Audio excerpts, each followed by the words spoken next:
ইসলামী শ্রমিক আন্দোলনের প্রতিষ্ঠাবার্ষিকী উপলক্ষে বিচার, সংস্কার ও পিআর পদ্ধতিতে নির্বাচন সহ 4 দাবিতে রাজধানীর সোহরাওয়ার্দী উদ্যানে সমাবেশের আয়োজন করা হয়েছে।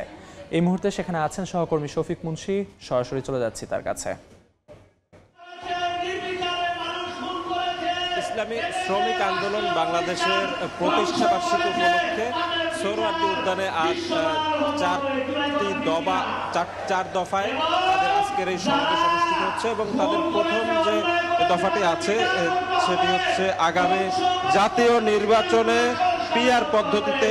নির্বাচন সম্পন্ন করতে হবে এবং সংসদের উভয় কক্ষ অর্থাৎ উচ্চ কক্ষ এবং নিম্ন কক্ষ দুই কক্ষেই কিন্তু তারা পিআর দাবি করছেন। একই সাথে আগামী জাতীয় নির্বাচনের আগে বর্তমান যে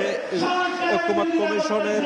রাষ্ট্র সংস্কার কর্মসূচি আছে সেই রাষ্ট্র সংস্কার কর্মসূচির দৃশ্যমান পদক্ষেপ তারা দাবি করছেন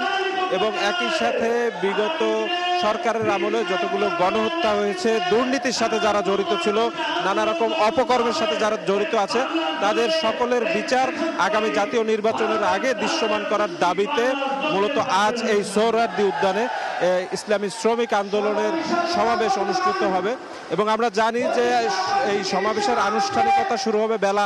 2টায়, কিন্তু সকাল 10টা থেকেই কিন্তু ঢাকার বিভিন্ন ইউনিটের নেতাকর্মী যারা তারা এই সোহরাওয়ার্দী উদ্যানে তারা এসছেন এবং তারা নির্ধারিত আসন গ্রহণ করেছেন এবং আমরা জানি যে ইসলামী আন্দোলন বাংলাদেশের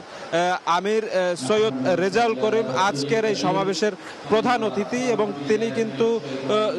2টার পর এই মঞ্চে উপনীত হবেন এবং তার বক্তব্য দিবেন। আমরা যে বিষয়টি জেনেছি যে তাদের যে 4টি দফা আছে,